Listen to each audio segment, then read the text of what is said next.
Bonjour à tous, nous voici revenus pour l'épisode 2 de notre batterie All Power R2500. Aujourd'hui on est sur l'épisode 2 et je vais tester l'alimentation de ma maison via un inverseur de source. C'est-à-dire que si j'ai une coupure de courant, est-ce que la batterie All Power R2500 est capable de prendre le relais?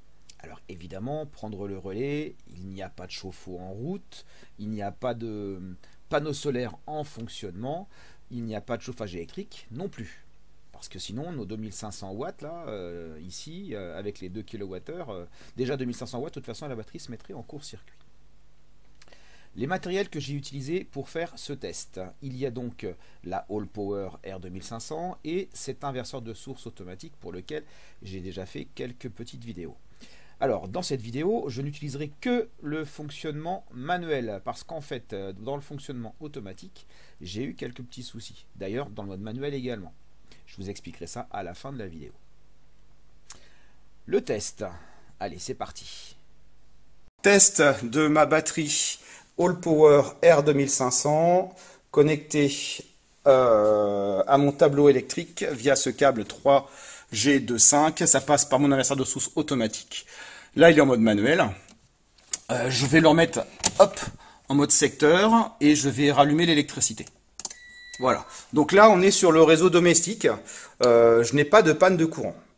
Imaginons maintenant que j'ai une coupure de courant. Alors, je viens simuler la coupure de courant. Voilà. Je bascule mon sélecteur automatique de source. Hop. J'allume ma All Power R2500. 99% de charge, donc c'est très bien. Je mets en service les ports AC. Et voilà, la lumière est revenue. Vous avez entendu peut-être le calibrage des volets de la véranda. Donc là, je suis parti. Donc j'ai 1035 watts qui sont en train d'être prélevés, donc j'ignore ce qui se passe. Aussi, ça doit être tous les frigos, congélateurs qui sont mis en service. Ouais, voilà. On retombe à 270 watts. Donc les lumières, ouais, je vais en éteindre une. Voilà. Je vais éteindre les tubes fluo de la véranda. Voilà. Et donc là, en l'état actuel des choses, les frigos n'ont pas redémarré, je pense. Je pourrais tenir, d'après ici, l'écran, presque 18 heures.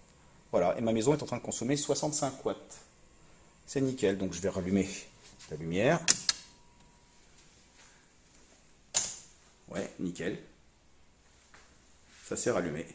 Je vais rallumer les tubes fluo de la véranda. Alors, hop là.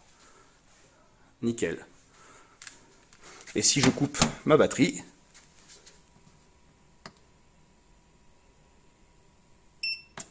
j'ai plus d'énergie électrique dans ma maison.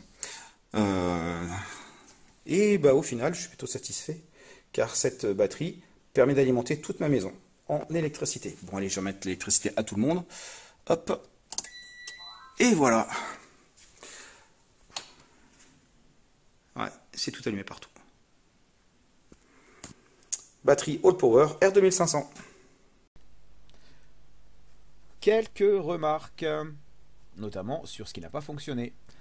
Alors, le mode automatique de l'inverseur de source, pourtant testé au préalable, eh bien avec la All Power R2500, me produit une erreur sur la batterie et donc une coupure de la batterie. Le mode manuel de l'inverseur de source, pourtant aussi testé au préalable, me produit aussi une erreur et une coupure de la batterie, mais dans un seul cas de figure. C'est si par exemple la batterie est déjà en service et les ports AC sont déjà activés et que la batterie est connectée au tableau. Au moment où je vais abaisser le sélecteur pour le mettre sur la seconde source, c'est-à-dire celle-ci, et bien là, la batterie va se trouver confrontée à un problème, une erreur et une coupure. Alors moi je pense que tout simplement c'est dû au courant d'appel en automatique et en manuel quand c'est moi qui le fais et quand la batterie est déjà en service connectée au tableau. Ce courant d'appel est trop important, ça met la batterie en erreur. Ce n'est que mon avis. Par contre, ça fonctionne dans un autre cas de figure et pour cela, il faut que la batterie soit mise hors service, il faut que les ports AC soient désactivés et que la batterie soit connecté au tableau électrique. Si j'ai une coupure de courant, je bascule manuellement le sélecteur de la source d'énergie vers la source de secours, je mets en service la batterie et j'active les ports AC. Et dans ce cas de figure, eh bien ça fonctionne. Voilà, donc en conclusion, ma All Power R2500 a été capable de m'alimenter mes congélateurs, mes frigidaires, mon internet, ma télévision, mon poêle à granulés, mon poêle à pétrole, et puis tout ce qui est luminaire dans la maison. Je rappelle que je n'avais pas de panneau solaire en fonctionnement, de façon à éviter d'avoir un retour dans la batterie via le port AC, et donc d'avoir un risque d'erreur et de coupure. Je précise également qu'il n'y avait pas de chauffe-eau en fonctionnement, c'est-à-dire que j'avais coupé l'alimentation du chauffe-eau et l'alimentation du routeur Arsen. Je précise également que je n'avais pas de chauffage électrique, parce que sinon, là la batterie, les 2500 watts n'auraient pas été suffisants.